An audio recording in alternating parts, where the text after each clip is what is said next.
For this month's cup tasting, we're moving from East Africa to Central America, specifically to the Apaneca region of El Salvador. And we're going to be tasting two interesting varieties produced by our friends at the Montecarlos Estate. Montecarlos is a spectacular coffee farm owned and operated by Carlos and Julie Batres. Carlos inherited the farm in the 1980s from his family, and ever since they've been gradually expanding and improving it. It's truly a labor of love and currently encompasses an entire volcano. The vast majority of specialty coffees are all examples of the same plant species, Coffea arabica.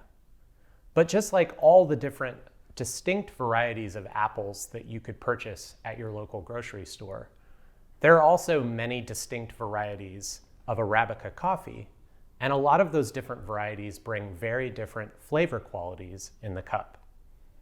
So the varieties that we're going to be tasting today are Pakamara and Geisha.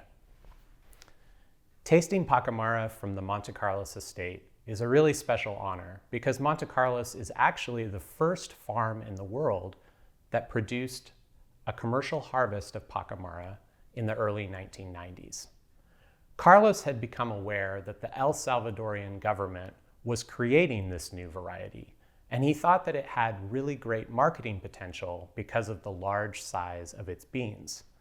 So at a very early stage, he purchased all of the Pakamara plant material that he could get his hands on, planted it on the farm, and relatively soon after that, it became a hit with one of his most important clients, Starbucks. The rest is history. Geisha is a more recent addition to the Montecarlos portfolio. The Geisha variety came to international prominence in 2004 when it was submitted to a coffee competition in Panama by a farm named Hacienda La Esmeralda. The competition judges were not sure what this mystery variety was, but its delicate floral qualities bewitched them, and the coffee ultimately shattered all previous records in terms of the highest price that had been paid for a coffee at auction. Like many coffee farmers, Carlos was monitoring the buzz that this new variety was generating, as well as the prices that it was commanding. And at the end of the day, he ultimately managed to secure Geisha seedlings from the Peterson family at Hacienda La Esmeralda. All right, well, I think that our two samples have cooled to a really nice tasting temperature, so I'm excited to taste them and see how they're showing today. Before I do, I just wanted to say that in contrast to last month, I'm not going to go category through category of the entire cupping sheet. We will obviously be sending you one, and I hope that it continues to be a really nice way to give you a roadmap for your kind of tasting experience with these coffees. But today I'm going to taste them in a little more of a casual way and kind of share what to me today are some of the big points of contrast between them. Let's start here on my left with the Montecarlos Pakamara. I really have a soft spot for this coffee. I love it. It's a coffee that has grown on me over the years as I've been tasting it more and more. It's never a coffee that's going to draw a lot of attention to itself on the cupping table. It doesn't have a lot of showy acidity, but what it does have is this beautiful deep sweetness and a flavor profile that's very nuanced and rich. I think for me today, a lot of the flavor notes that are jumping out to me are kind of very buttery in character. I think of brown butter, caramel, wafer cookie, mild cocoa, and I think that those flavors are beautifully balanced by the mouthfeel of this coffee, which is also very kind of delicately rich and buttery on the palate. I just love this coffee. I think that while it's not the most complex in profile, the flavors that it does offer are incredibly and deeply pleasing. Let's see how the Geisha is tasting.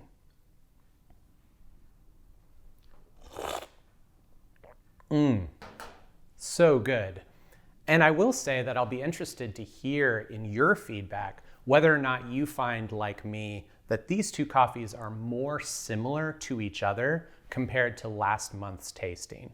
I think that the Chelbessa wet process and dry process They were such different coffees. They provided such a clear flavor contrast.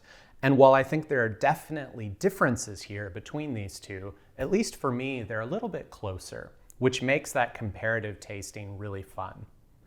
When I taste the Geisha, there's a flavor that jumps out right away that makes me think about the history of this variety that we talked about earlier at Hacienda La Esmeralda. And that is, while there's definitely a lot of chocolatey flavors going on in this cup, there's also this very beautiful, delicate, almost slightly piney jasmine note that I get especially on the aftertaste that I think really takes this coffee to another level. I really want to taste it again.